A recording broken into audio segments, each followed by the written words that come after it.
Record. All right, ladies and gentlemen, how the hell are you on a Sunday afternoon? I just rolled out of bed 10 minutes ago. Feel pretty good about it.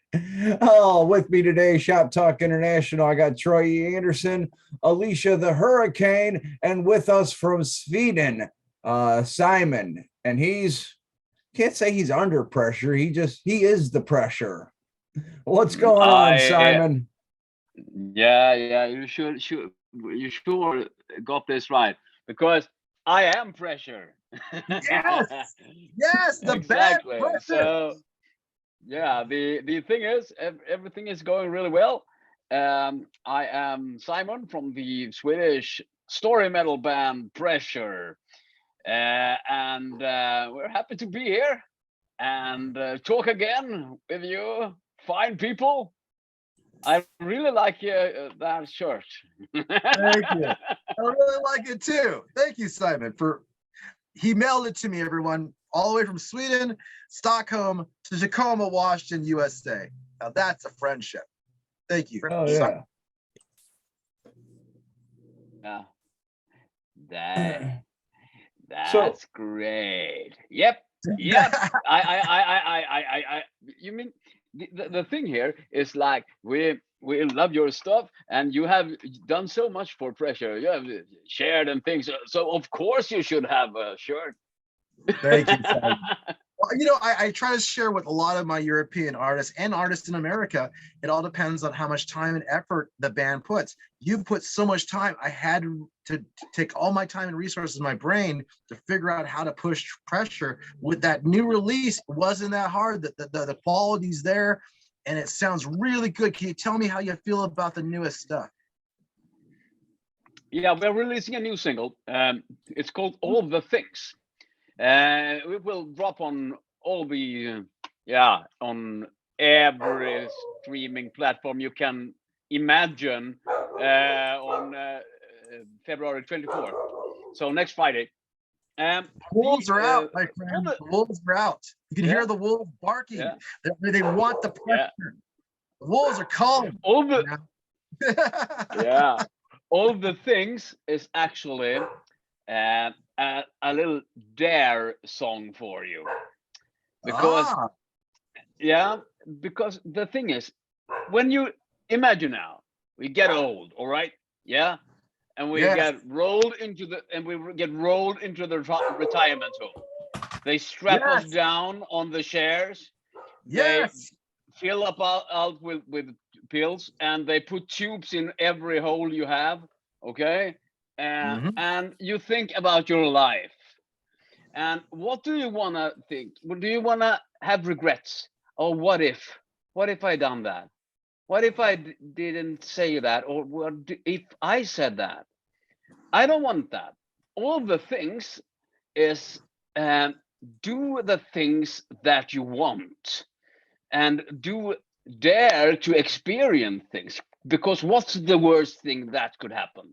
I mean, everyone wants to be a little bit good, everyone wants to be a little bit bad, everyone wants to be a little bit dirty, everyone wants to be a little bit naughty, everyone wants everything, but all many people just talk and dream. Well, I say go ahead, do all the things, because that's what you need to behave. So with that, I just say that if you want to die happy, dare to do all the things that you need in your life. Because when I die, I don't want to slowly stride into the afterlife, coming in and making an excuse. I want to go into the afterlife. I want to come in there with one guitar in one hand and a bottle of whiskey in the other hand, and screaming like, "Where's the party?" hell yeah. It's similar to a warrior's death. I have like a warrior death mentality, like going to battle, like a Valhalla concept, like, and be that berserker and be in the hall of a life afterwards. But I love that because it's fearless and you have no regrets if you do it that way. Pressure. I like that, Simon. I like it a lot. I can tell you this much, that it's a bit of secret here but we are all friends here. And so we have a song coming a little bit later. It's called My Old Dagger. My Old Dagger, never, no one, I know I've given you a little sneak peek of that one. And it's a song about this warrior. He is standing and defending a bridgehead. His sword is broken. His shield is in shambles. His spear is no more, and his axe is very dull. There is no way he will survive because there is like 150 warriors coming towards him on the bridge. 2 battalions actually with warriors, and he just smiles, pats his old dagger, and he is at peace because he knows this is the day that I die, but it's okay. So he smiles at danger. He knows that, well, I have my trusted old dagger left, and no one is going to take me alive. I'm going to take as many as I can with me, and after that, I'll turn my old dagger on myself. And well, this is a warrior's death. So that's a song coming out precisely describing what you just said there. So yeah, sounds like a Viking story about one Viking taking on 200 Englishmen on a bridge. This is actually even worse. Even worse than historical stories. Oh wow, I love this. This is like really bad. we are bits. We are after this song. We are going for a more power metal sound into Pressure. Nice. And this is actually an old demon warrior kind of person, nice. Battling all humans, but there is this demon standing at the bridge. He is 3 meters tall, but he has arrows sticking out everywhere. He knows that he will be defeated, but this old demon commander, he just laughs as death. I love it because he has his trusted old dagger. Yeah. Are you gonna make it? You gonna be anime? Or are we talking like visuals? We're talking something far out, imaginary fantasy. What are we talking about here, Simon? What's the production like? We are. We sure will do some video footage for that. The best thing here is that our male singer Olaf couldn't be here today, but he's actually quite similar looking to the Vikings main character in the series Vikings, Ragnar Lodbrok. Right. Olaf looks like him. So nice. Well, we will sure dress him in some weapons and chainmail and stuff and make good video out of that. Awesome. Oh yeah, and that show, every person in that show is based off a real person that actually lived. Yes. Yeah, it is, and it's mostly based in Denmark and Norway and some Sweden as well. So when I worked at the when I worked at the bar, we had Ivor wings. People come in. What the fuck are Ivor wings? They're boneless. Yep, exactly. Hurricane, I want to do a little quick segment with Simon with you. Something I noticed that he was talking about the warrior concept. Since you have a little bit of Native American in you there, my friend, is there something that was said a lot of times, like it's a good day to die? Is that a true saying from Native Americans, or is that something we got off from movies and stuff? You know, that's something I've really only heard in the movies. Outside of that, not really. So the warrior concept, like the Sioux Nation or like the Apaches, it was more just fight because the Americans are here. Well, I know, and you know, without everybody actually being there, it comes down to, you know, a lot of it's just perception of how a story is passed on. But they were fighting for their lives, their land, their animals, their food. I mean, that's probably. But there was warriors. There was warriors, and yes, and the warriors were prepared to die. Right. Because that's their their line, their life. I mean, when they're gone, they're gone. And back then, tradition and everything was a lot more the centerpiece for a lot of cultures than, you look at and I hate to say white people or however you want to say it, we came in Fucking here white people. taking everything, just taking it, feeling entitled that we're developing. It's ours now. We're bringing this. It's ours now. It's one of those that things could have gone a lot differently had when everything just started blowing up back then. People had actually thought and considered what could possibly happen in the future versus we're just going to move in this line and consequence. You can't blame all white people. My Norwegian Right? ancestors were here 400 years before the Englishmen, and we made friends with the native people. Right. And it's weird how it just depends on the cultures. It is so weird. Canada versus United States. Nations versus provinces. Technically, Canada's provinces. They're not a nation state. A lot of people don't get that. If you watch enough Jordan Peterson, you actually watch the Canadian working of their government, the monarchy, and the republic. These are provinces. They're technically not even states to themselves legally. Right. And that comes back to, again, keeping the lines and it's like separating, this area gets a certain. Well, I'm really right by the res, so I know what you're talking about. I live next to Puyallup Reservation, so I know the difference between here and across the street. Right, and that's the hard thing to kind of convey to a lot of people, because it's like, well, that's not. It is how it is. I mean, living in Idaho, I hate it. You either hear you're an Idaho spud or you're a white supremacist. I'm sorry, I am neither. I am myself, but because I live here, that's what's insinuated by a lot of people. Well, that's the problem with stereotypes. I hate stereotypes because stereotypes are negativity of a generalization of something that's not real. Individuals, I mean, if you want to call yourselves mud people 5 million years ago when you all were created and I was an alien by comparison. No. The mud people do exist. They live in South America.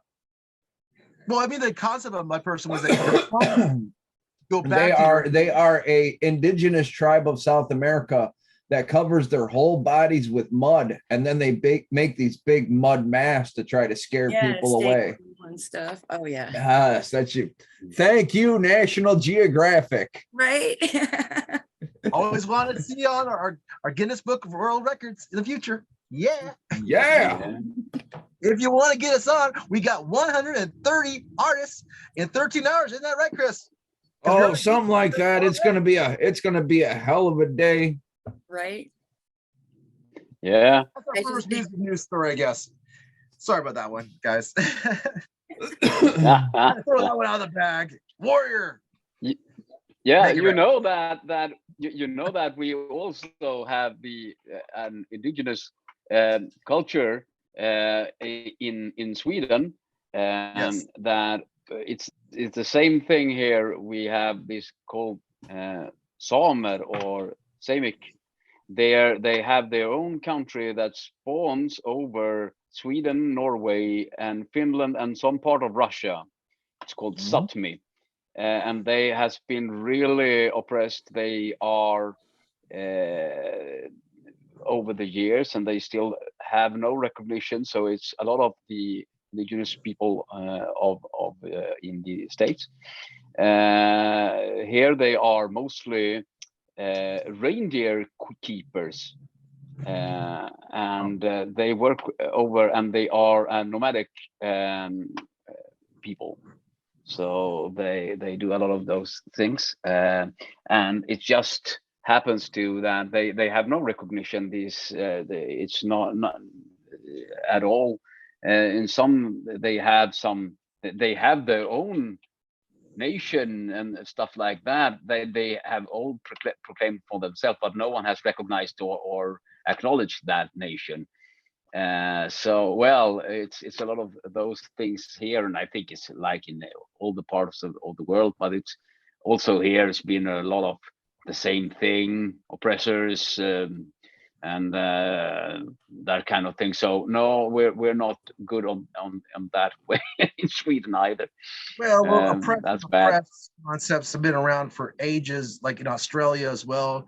The Aborigines. There's a lot of people in South America she's talking about. I think it's also because you got a lot of modern day technology based, even if there's the same race and type, they're in a different culture gap, right? So they're in an outer area versus a city area. There's a lot of stuff like that going all around the world too. So yeah, a lot of it. Third world nation versus what do they call it?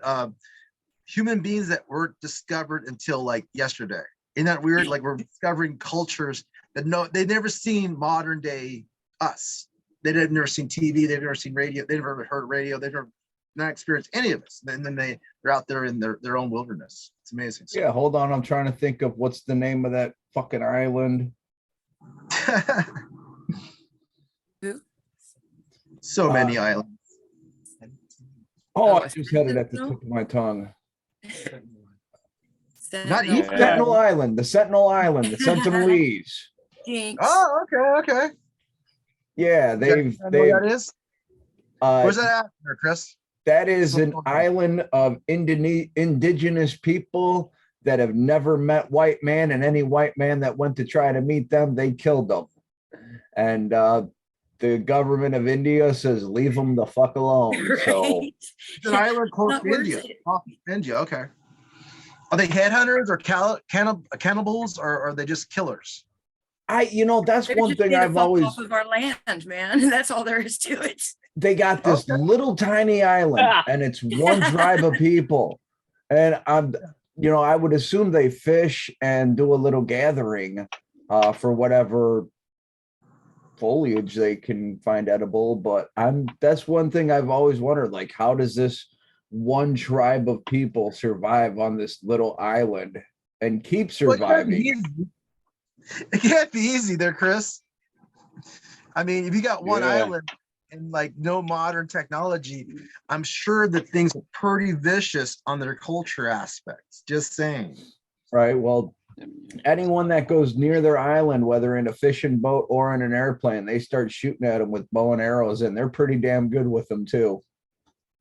That kind of reminds me of a scene. That's scary. Yeah, that's scary.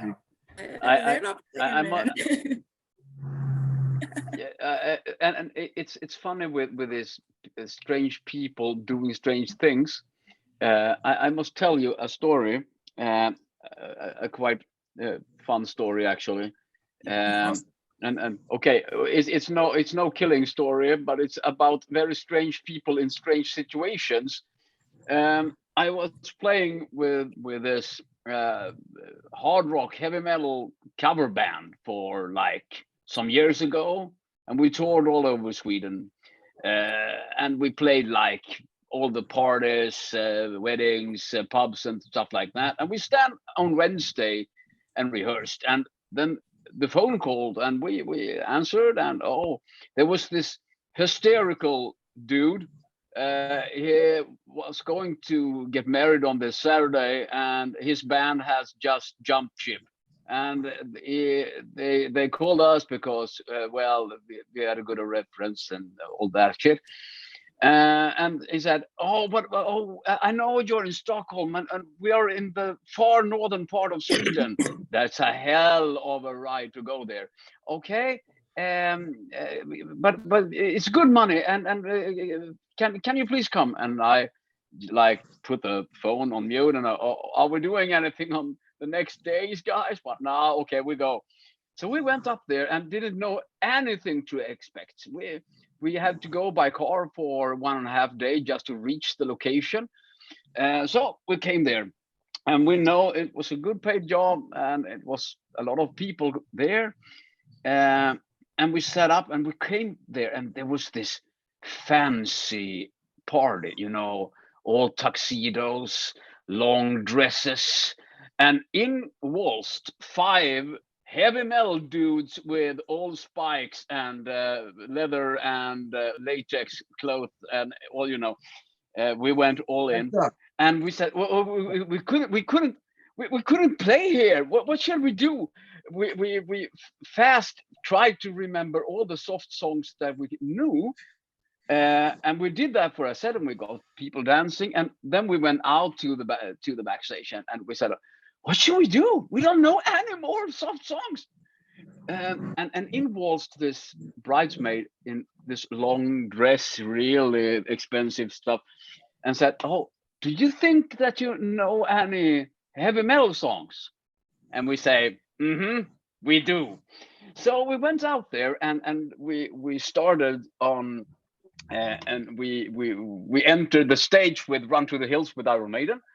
And it was such a game changer. All these tuxedos, they threw the tuxedos on the floor, and some of the girls actually ripped their dresses.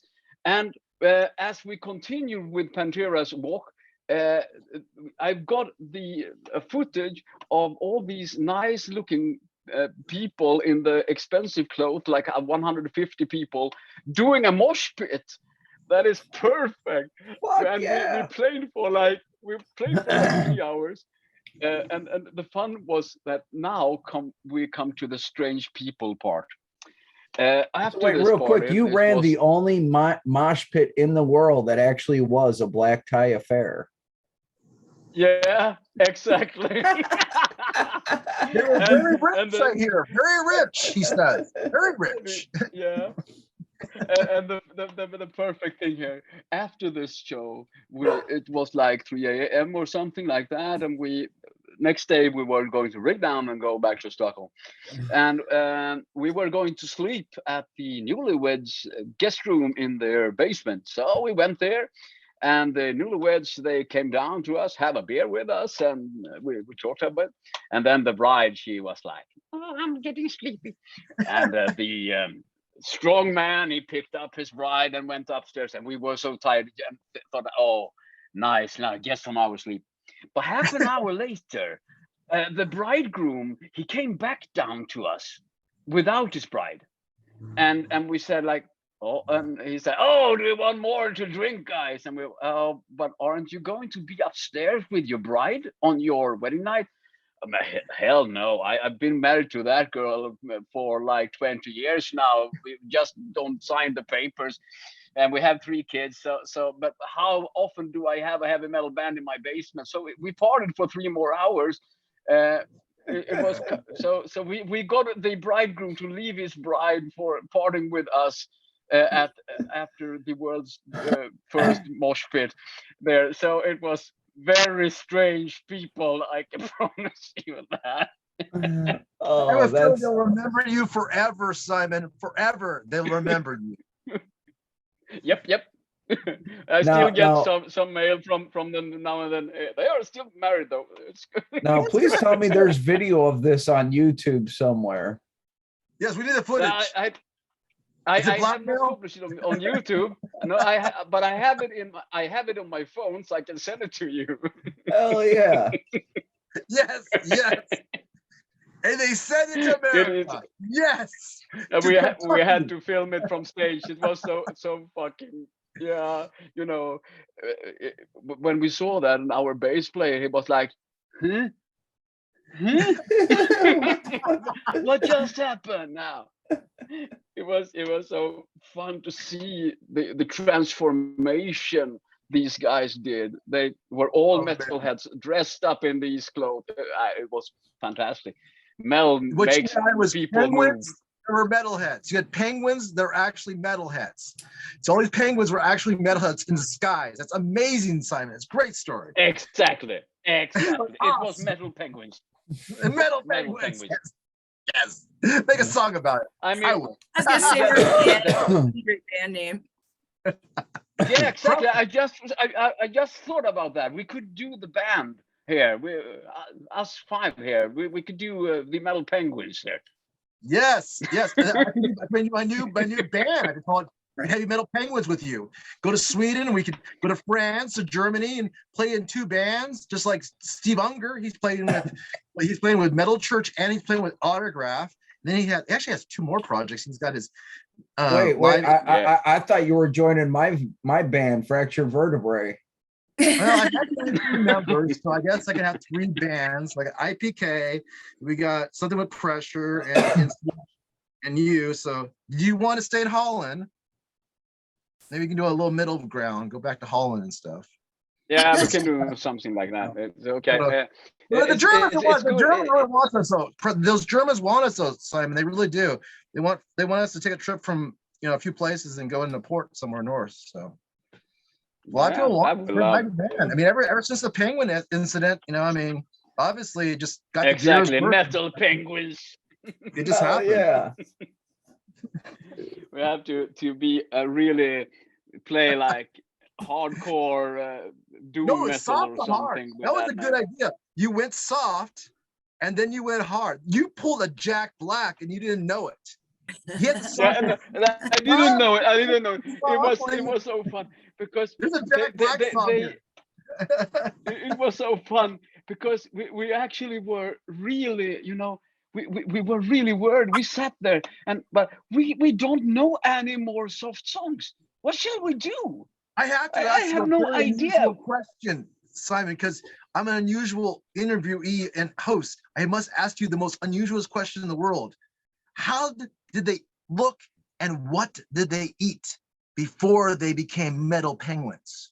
What were they doing? Oh, but yeah, before that, this you could never guess they were metal penguins. Were they doing anything unusual? You were saying unusual? No. It was like 150 people. I think it was around. They were seated at this really nice table, chandeliers, and white cloths, servants going around in servants' clothing. They have chefs doing cooking inside, and all this was a really fancy, fancy upper class party. And that's why we didn't want to play any heavy metal songs, because we said, we will blow them away. We cannot do this. They will listen for 1.5 songs and ask us to go away. We cannot do this. And it was so fun because can you do any heavy metal songs? So we said, okay, we'll throw some Iron Maiden at them. So we came there into the second set there, and Jonty, our drummer that time, he just started, and they were, it was so fun to see that guys. Did they change? Like the penguins came out. I mean, their eyes changed, their personality, everything just changed. Exactly. Yeah, because the set before we played stuff like normal.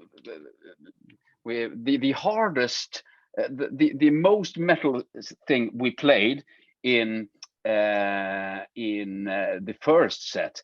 It was actually I think it was "Living on a Prayer" with Bon Jovi. That was the hardest song, the most metal song, and that's not very hard.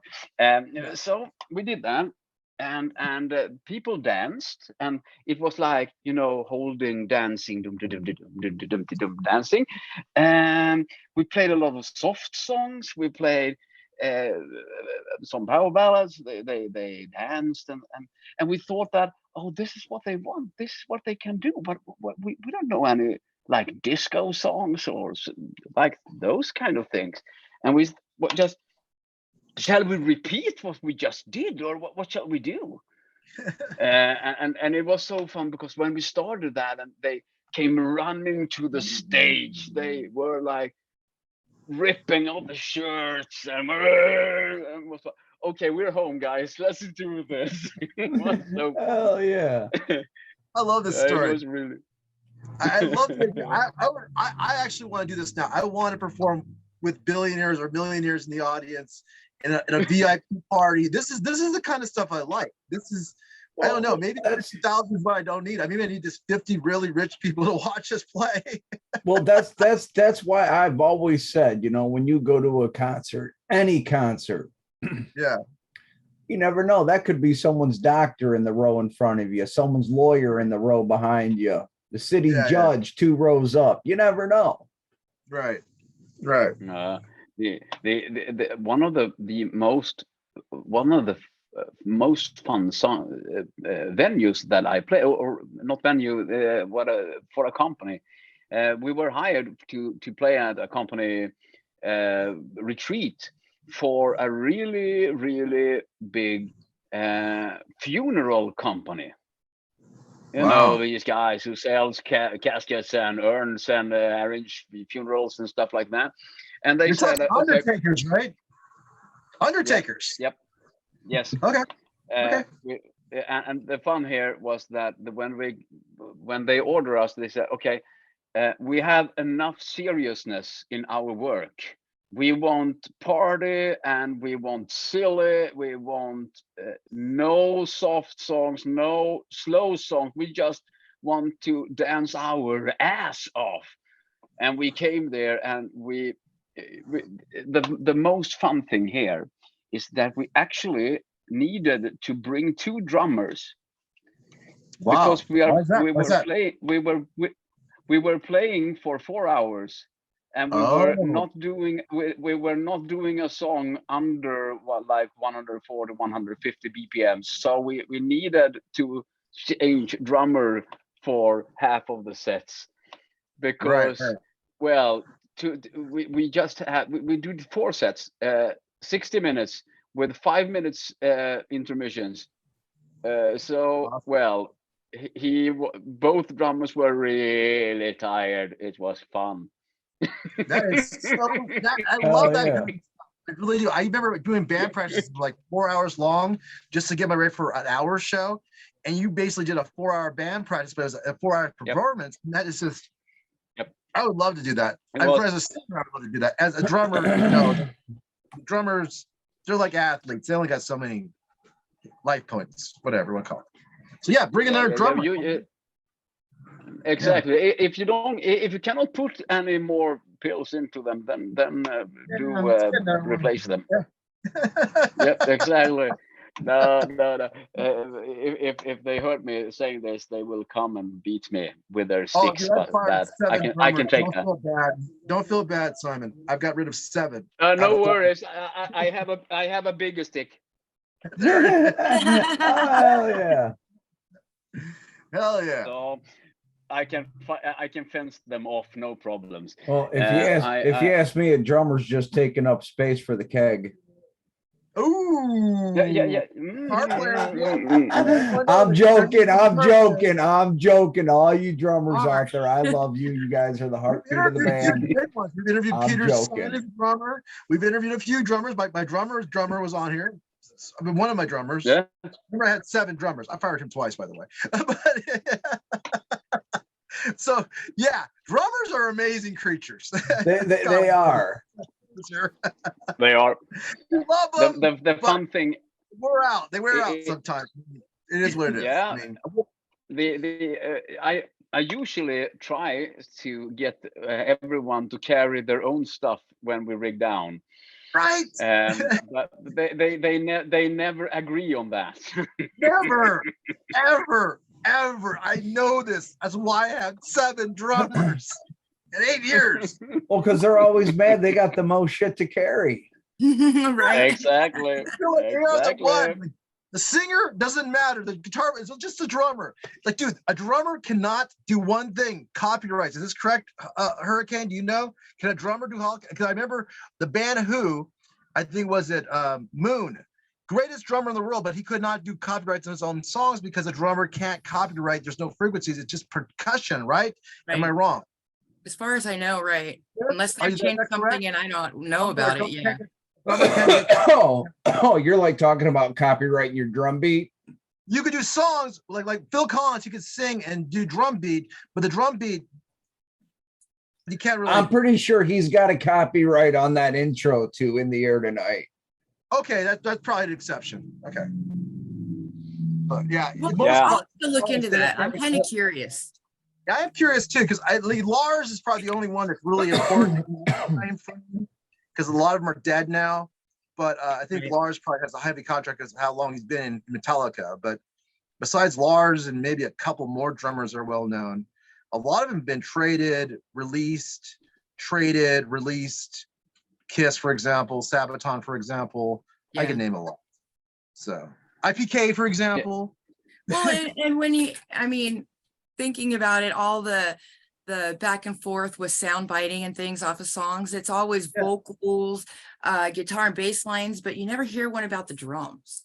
So that's just another one that I think, yeah, you might be right. I think it's Let's still say he's a strong drummer or he's athletic. For Sabaton's really good. That drummer, he's married to floors. That right there is royalty, in my opinion. But the thing here is that we have some really showers that needs to be there. Take Tommy Lee, for example. What would Mötley Crüe be without Tommy? Nothing. He is like, I mean, everyone else there depends on Tommy's wits and showmanship and the flying drum solos and all of that. Well, I mean, like a band like Mötley Crüe, if you put any other drummer besides Tommy, it wouldn't work. Any other guitarist besides Mick Mars, not going to work. Any other vocals besides Vince Neil. It's one of those bands where you switch any member, it's not going to work. Not the same, yeah. No. Now and I actually I thought about that with the Guns as well. Guns wasn't Guns when Axl replaced all one of them others, and I actually liked I actually liked Velvet Revolver much more. But Axl, he's a strange people. You could talk about him for like 10 years and never get anything straight out of him. But I must say one thing that about Axl that I didn't think, and I was very skeptical when it happens. When he substituted and worked for as a frontman for AC/DC for a short while when he broke his leg. You remember that? Yeah, I do recall. But the thing is, he really did a great job. He sang those songs perfectly. It was up his alley. He did that really well. I didn't think that. I was so skeptical, but he did pull it off. He was fantastic at doing that. In my opinion, that he should stay there. But he actually pulled that off sitting in a chair. Yeah, you're probably a little messed up. Here's the thing, Simon, and I think maybe Hurricane would agree. Our genre, metal, rock, whatever, doesn't have the same type like opera music. Like you take a great singer from opera, they're of course doing like Phantom, or they're doing whatever really good play or opera type. Yeah. They get more recognition on doing stuff their own and others more than your singer from a band or a guitar player from a band. They're more put in a hyper chamber, I guess, or an inner echo chamber of some kind, where you've got to be that level where the opera people, the classical music people, these trained professionals, just like Peter Sermon, they're professional master types. Yeah, they're judged on a different element, I guess, right, Hurricane? Oh yeah, I mean, the venue that they do, the artistry, the audience, I mean, it holds them way up here. I mean, not everybody can shatter a glass when they sing, you know. I want to. It's so true. I went to music university. I studied with those kind of strange guys. I studied blues and rock music, and I have done some university courses in classical guitar. But one very, very fun course that I took, it was called art music. And art music, that is strange music. We had 2 exams for this. I can tell you, the first one, it was just very strange. We had 3 rooms in the school, and it was all connected, so we could hear each other in the other rooms. And there was 3 bands playing, and it was an easy song, but it was a very long song. It was 20 minutes long. Holy very easy. So it doesn't sound that bad, okay? But you were playing after sheet music, so you sat there and played, and but suddenly in this piece, it stood 60 bars forth. Go to room 2. So then you set down your guitar. You went out in the hallway and counted the bars as you were moving down the hallway. Aim entered room 2 and picked up the guitar and started playing there. And we had an hour to complete this piece from top to bottom.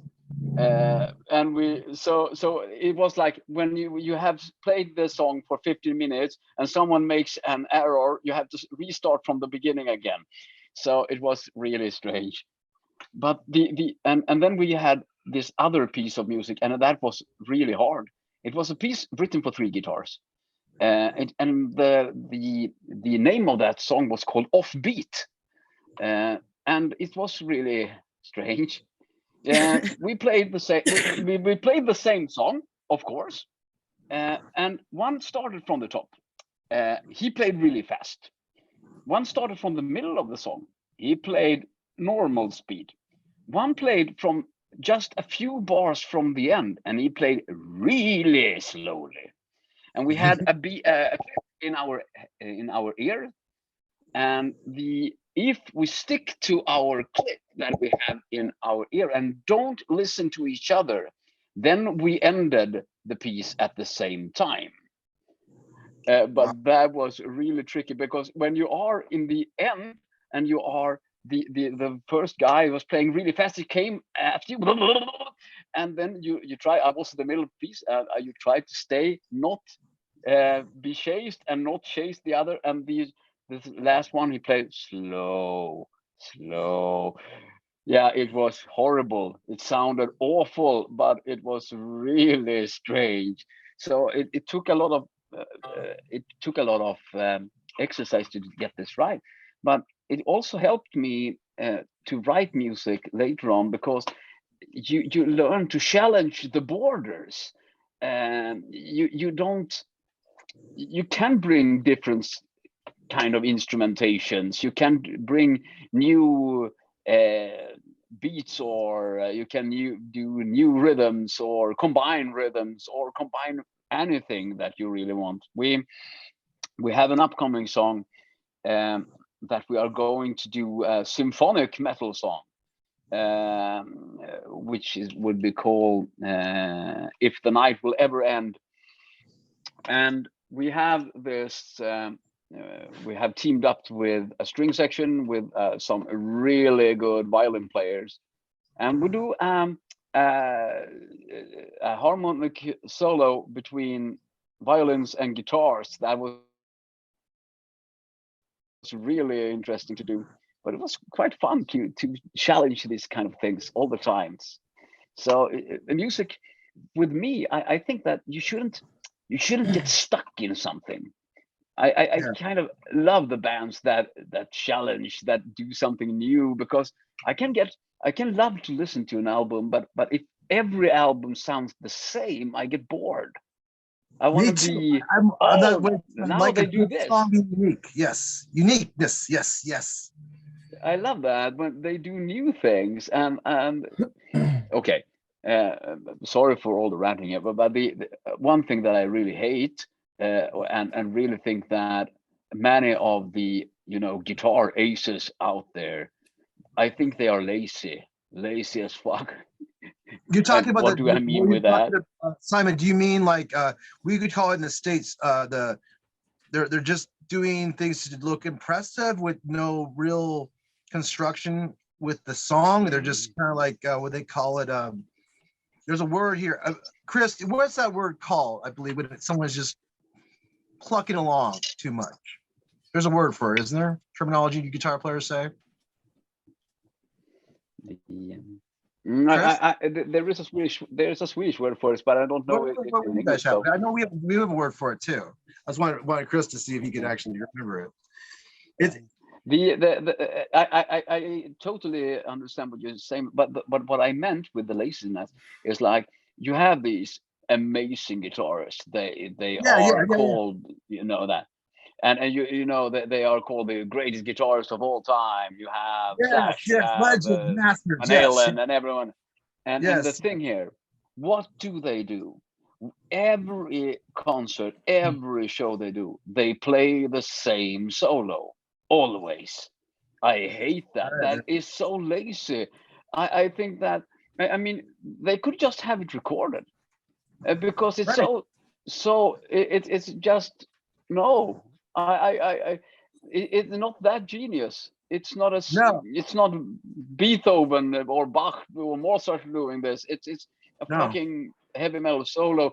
Do something what you feel now. I have heard that a million times, that solo. So do Yes, something I think else. Iron Maiden singer Bruce Dickinson called it once, and I don't think he was trying to go against his artist, but he saw it with other bands. He called that kind of like regurgitation of the notes that's been overdone, Yeah. and he called it almost jacking off to yourself kind of concept. This is like automatic Yeah. this riff motion every time the same way. We got your signature. Can we get a little bit different on the signature? Can we make it a little bit more abrasive or a little bit slower, faster? Let's change it up a little bit. I see what you're saying, though. Yeah. But so I actually really think that they should. They are so amazingly talented, so they could actually do some improvisation, do things that make you really understand how good they are, because they are, but they are just lazy. Oh well, I've done this solo so many times, so I will do it again. It's the craft versus the creator. I believe some musicians, and I'm an artist, you're an artist, I could tell that, Simon. And an artist creates, a craftsman kind of copies and pastes. Just saying. Yeah, Just saying. yeah, That's what a and craft we does. need to challenge always. I mean, one of the most fun things that I saw with this, it was I lost the name. The lead guitarist in Scorpions. Okay. Yeah. Yeah, and he is one of those guys. He plays the same solos over and over and over again. And he was playing the. They were playing one of their monster hits, "Send Me an Angel." You know that one, power ballad. Oh yeah. Oh, And they big one. yeah, and they have this guitar solo, and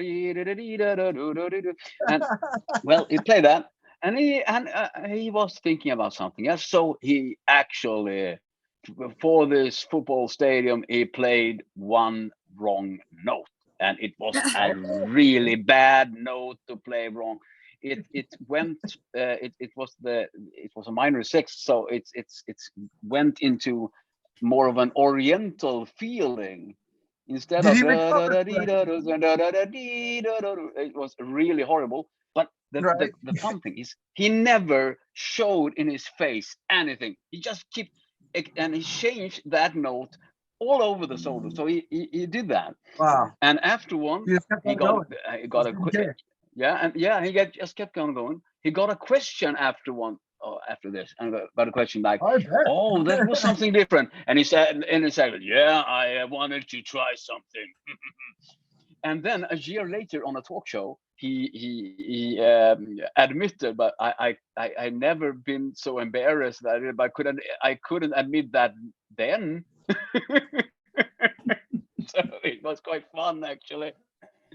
I love it how But you're so precise, and it was so precise, and it was one of those moments.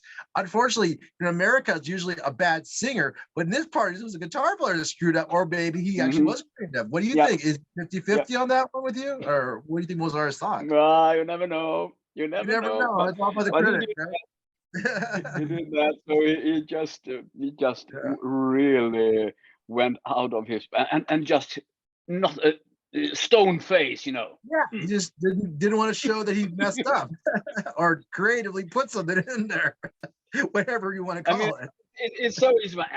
He bought. Well, the world probably will Stone never know. face. Always ask the question. Maybe that's a good thing. I mean, I see a lot of Super Bowl performances, and like one thing, Chris, if you want to go back again, maybe we could hit them one more time. Why can't they bring back bands at halftime? you want to discuss that one more time, Chris? You there, Chris? Yeah, I'm here.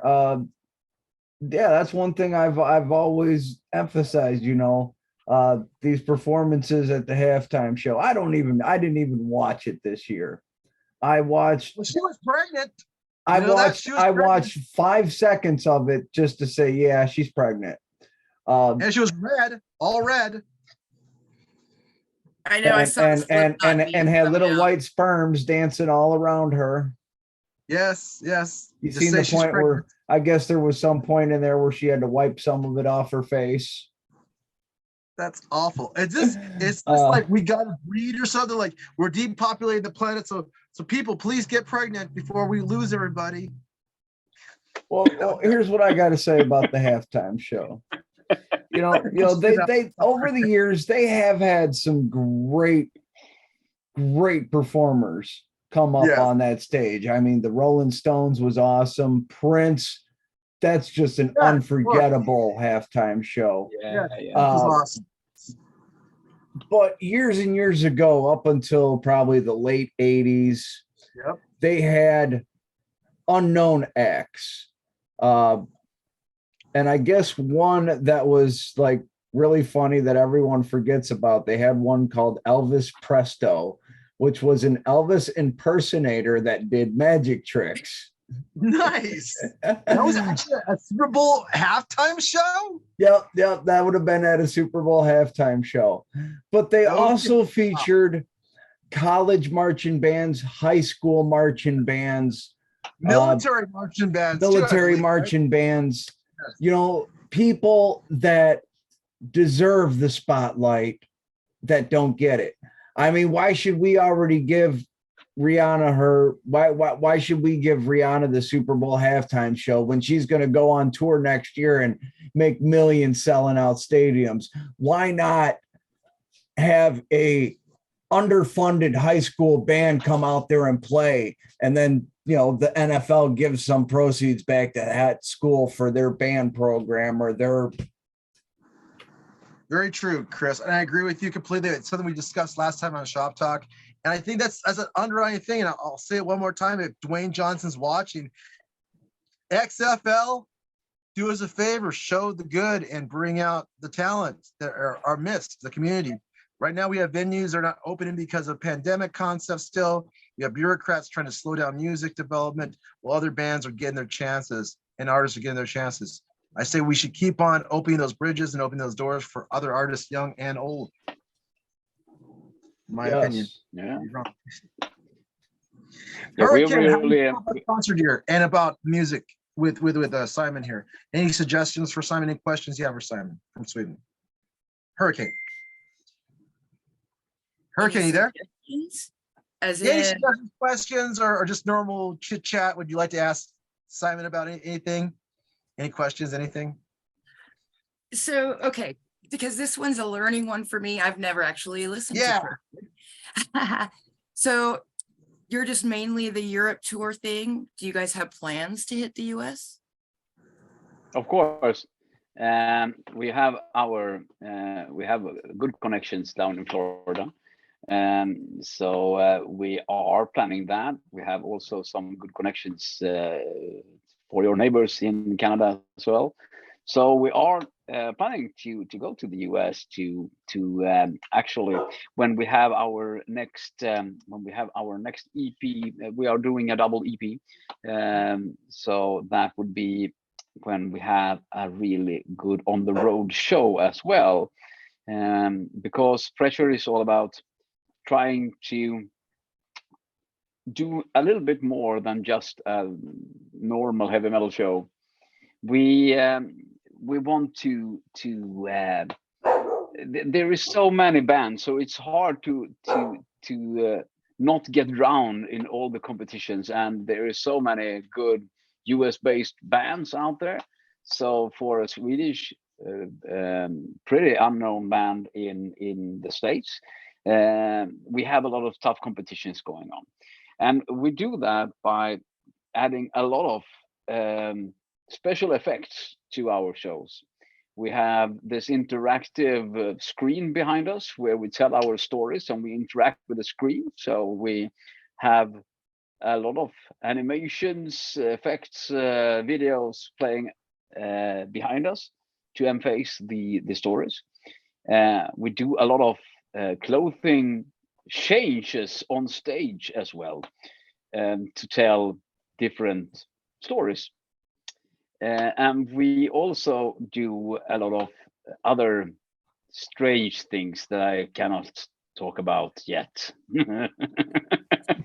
But It you're trying to involves stay with everything that from the unique style, and kind of coming back to people staying with the tried, true, and safe, the solos and yes. things. And that's where where you kind of get lost, where you have this whole artistic quality coming into it to tell a story. That's where it's going to stand out a lot more.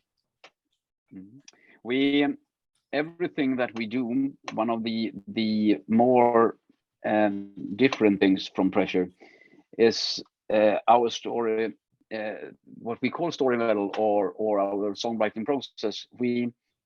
All our songs, as many other bands, are based upon true stories. Everything has a real story behind it, and it's something that we have experienced ourselves, or very close to. Because how can you write about life if you haven't dared to live life? But the thing that we think is different from many others is that we start with the lyrics, and when we have the story, we choose the style of music that will tell the story the best. So one song can be a thrash metal song if thrash metal is the medium that we need to tell that story. Next one could be a 80th hair metal song because that's the medium who tells that story. And next one could be a power metal. Next one can be, so Pressure is very diverse in their style. When we listen to some of our albums, you will not find the unified AC/DC sound. You will find different sounds. You will have different set of drums. You will have different set of guitars, different keyboards, different bass. And that's why we have two lead vocals, because we need to combine them in some way.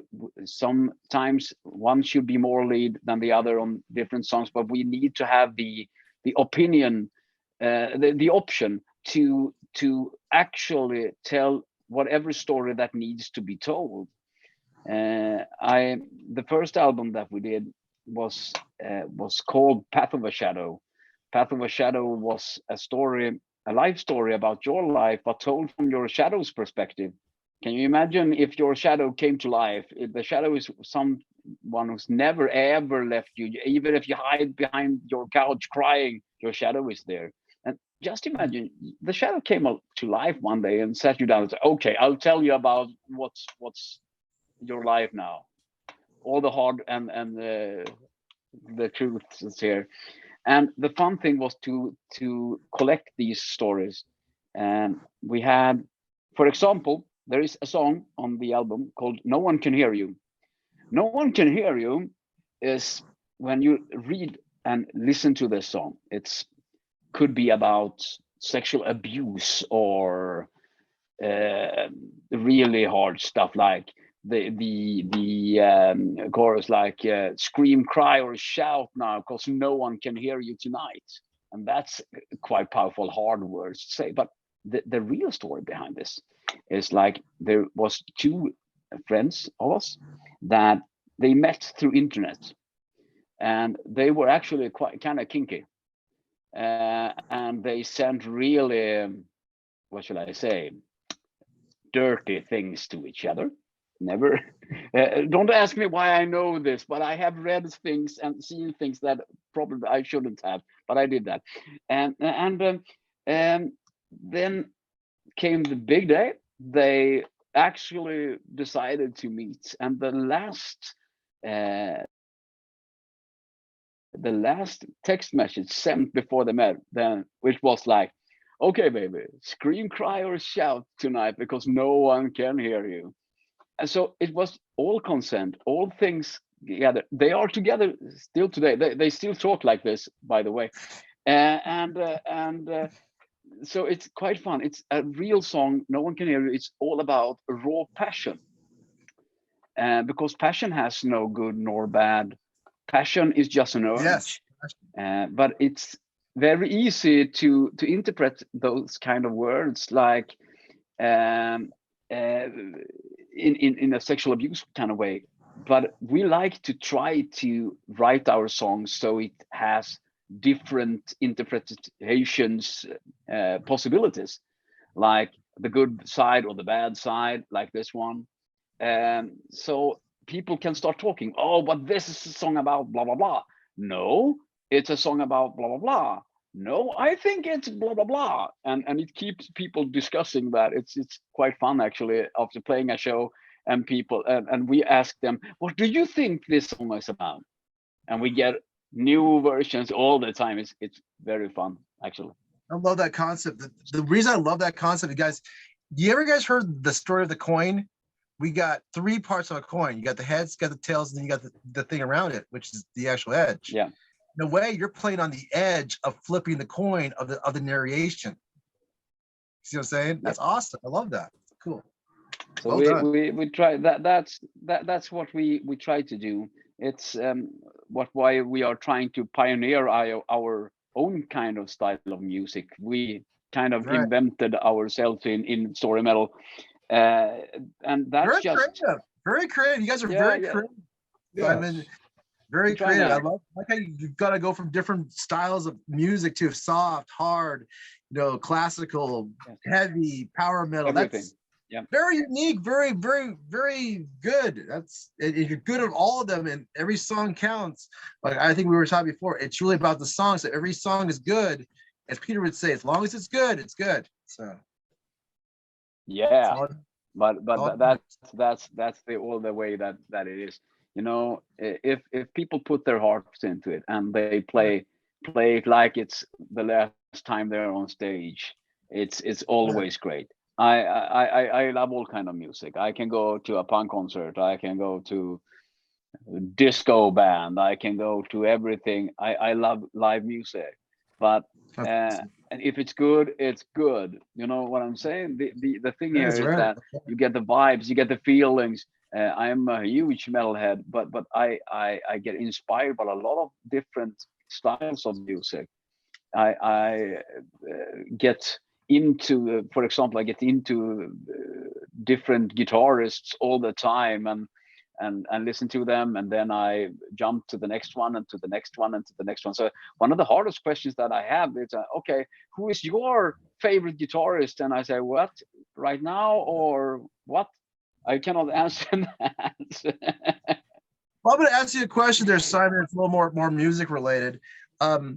One thing we do in music news is we always ask about concert information, different how it relates to America, to Europe. From a European's perspective, from a Swedish perspective, the bands that are playing in America now from your land or from Europe, or the bands are coming to Europe, maybe like, for instance, like Hellfest in France this summer. How does the Swedish or the Europeans looking at this? How does the artist from there looking at that perception of new shows coming, new concerts? What is the general public's opinion, I guess, or mood, I guess, you think? In Sweden? I think it's good. Yeah. We have lost so many good venues and so good festivals and stuff like that during the pandemic that went under. So people are really exciting about the new things coming. Good. People need new places, new clubs, new venues, new festivals. So when something new comes, people jump on that because they are starved for that kind of entertainment. So the general opinion here in Sweden, it's like we need more, and it's really bad. It's the economy is bad in Sweden as right now. There's all the electric prices and all of Europe is under the things here about the wars that are going on in Ukraine. Yeah, it's just a Baron singer mentioned that in Finland, that he had to move his studio because the energy price in his studio from his home was too much. We had to de-power it by half so he could pay his electric bill appropriately. Yeah. It's really, really, really, because much of Europe were depending on Russian gas. Yes. And now there is no gas coming from Russia, and it's been a cold winter, so it's been very hard for, and very, very high electrical prices. So it's no wonders when people went really hard when no one could play out during the pandemic. And after, when they tried, oh well, now we're open, then came the war with the electrical prices. So there were no time to recover. So there's been many clubs and venues and stuff like that going out of business. So we need to go back to normal. So new things are really welcome here. Right. Hurricane, what do you think? So they're basically feeling the same pressures we have in Washington State. I know that a few places in the States are okay, some are not, like the provinces in Canada.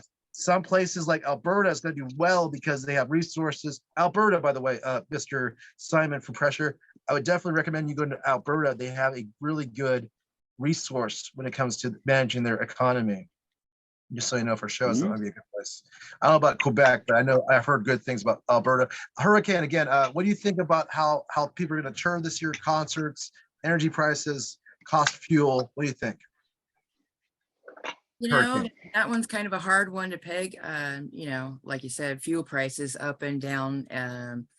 Depending on where you're at, it's a little bit more down here in Well, the how would valley. it affect the Tend to get bands, like Canadian, bands so in general? Bands in general, like touring.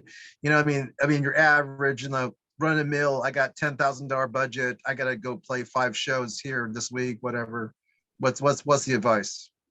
You festivals more?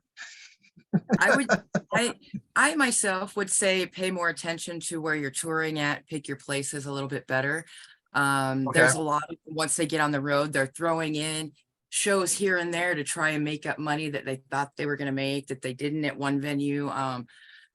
There's just, and then like you said, with the COVID, you don't know what's going to happen with the venue from day to day. If someone's sick there, they shut it down. You know, it's just, it's really, really rough for any touring artist, you know, musician, road arts acts, even like we have the Shakespeare Festival and things going on here. It's all still up in the air because, you know, it's just, you got God, pneumonia's on the rise here. We've got a couple other that are just, I mean, I can't say Bad. much.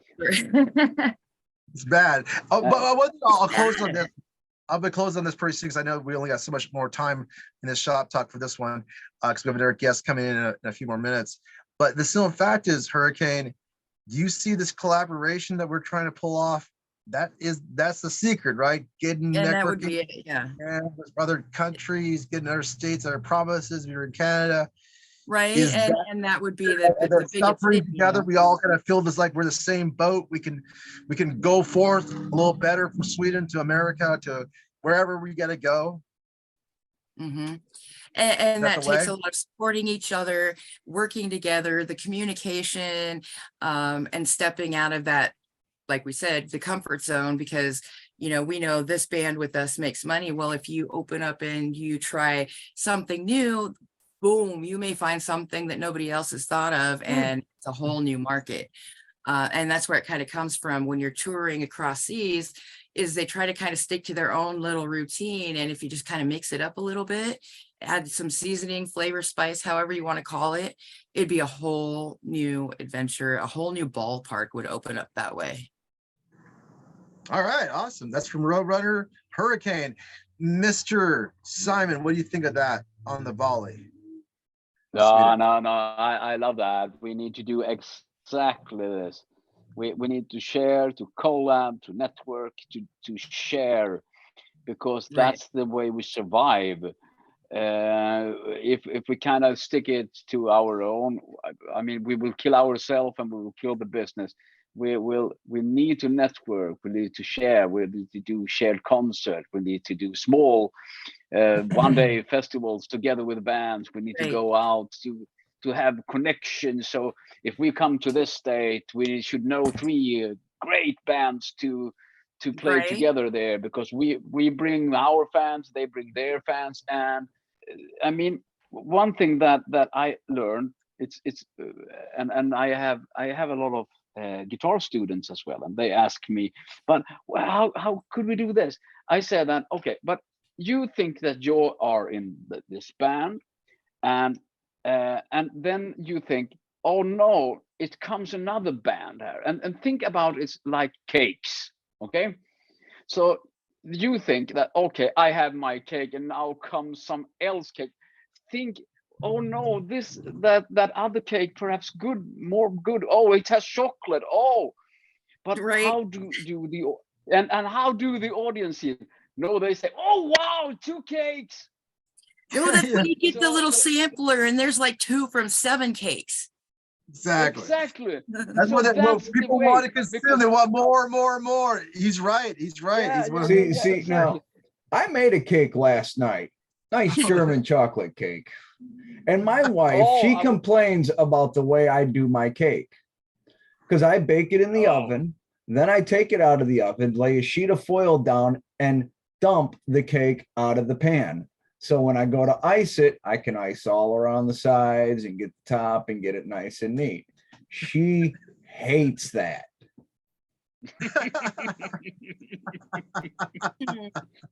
Okay, if you say so. I would love that. One fun thing here.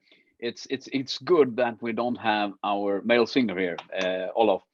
Here, when he is not the heavy metal singer that we love, he is a baker. He owns his own bakery.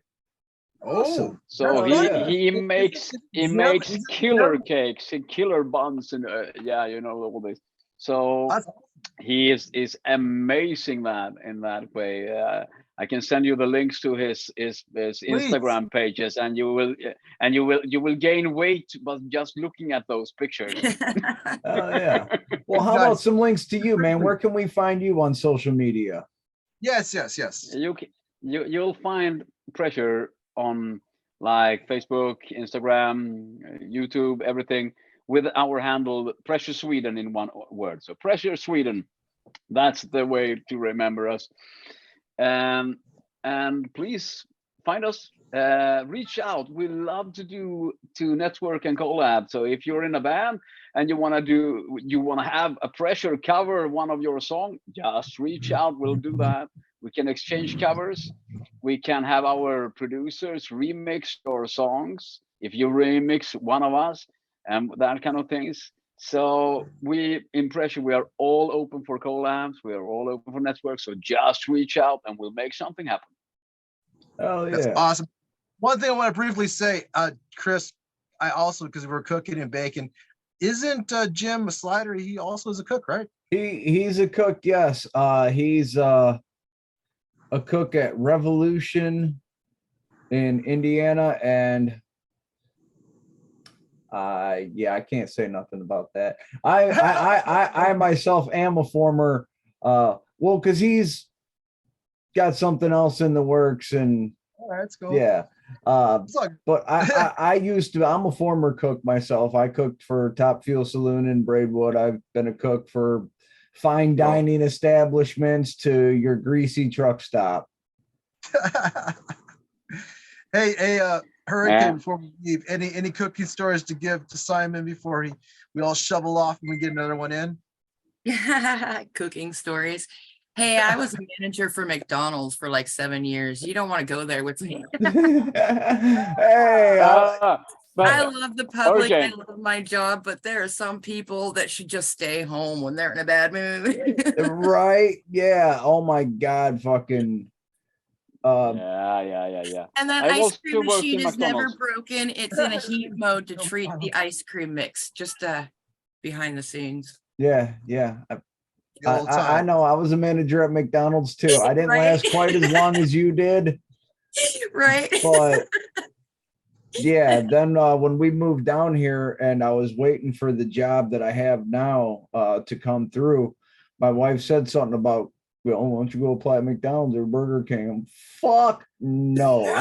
I'm sorry. I mean, I'm not below, pushing a broom or cleaning the bathroom at work, but there's just some things in this world I will never do again. And I'm sorry, fast food is one of them. There it is. With that, we should close pretty soon. but Pressure, it's been amazing. And this new song, again, can we just say it one more time, Simon? Where do we find the new songs for everybody in the world to check out? Yeah, all the Can we things just out over to 24 Asgard? February. You should find it on, we will have links on all our social media. You will find it on our website, pressure.band. And you will find it on Spotify, YouTube, whatever streaming service that floats your boat. Awesome. It's been a great first half on Shop Talk today. Chris, if you can, send us out. Well, ladies and gentlemen, don't forget to tune in on Tuesday. Slider's going to have more details on how you can win your Sonic Temple tickets on AsgardRadio.com. Also, we're looking forward to Incarceration, Louder Than Life, and Welcome to Rockville, hopefully down in Florida. And if you can't get tickets to these events, but you still want to attend anyways, you can go to my Facebook page. You can go to any of the Danny Wimmer Presents, and they have a volunteers needed section. So if you still want to go to the show, but you can't afford tickets, you missed out on your chance to win them from radio stations, click on that link and check out ways you can volunteer for cleaning up the venue and helping out around the venue while being able to get to the show. With that being said, ladies and gentlemen, it has been a fun afternoon talking with Troy E. Anderson, International Punk King, Shop Talk International, Alicia the Hurricane, promoter, publicist, yeah, for all them cool ass labels you get your music from, and Simon from Pressure, Sweden.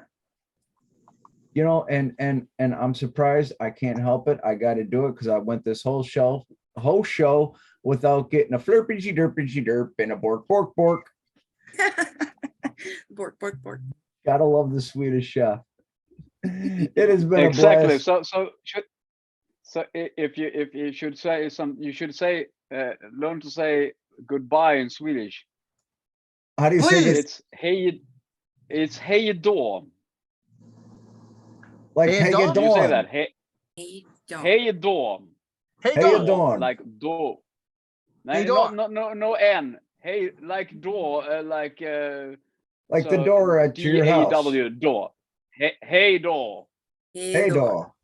Hey door. Hey door. Yes. Hey door. Okay. I can speak Swedish. Yeah. All right, ladies and gentlemen, it has been a blast hanging out today. Catch our next episode when we're going to be talking to Sleep Signals here on the Crown of Chris show, AsgardRadio.com. Always a good time. Keep your horns up, motherfuckers.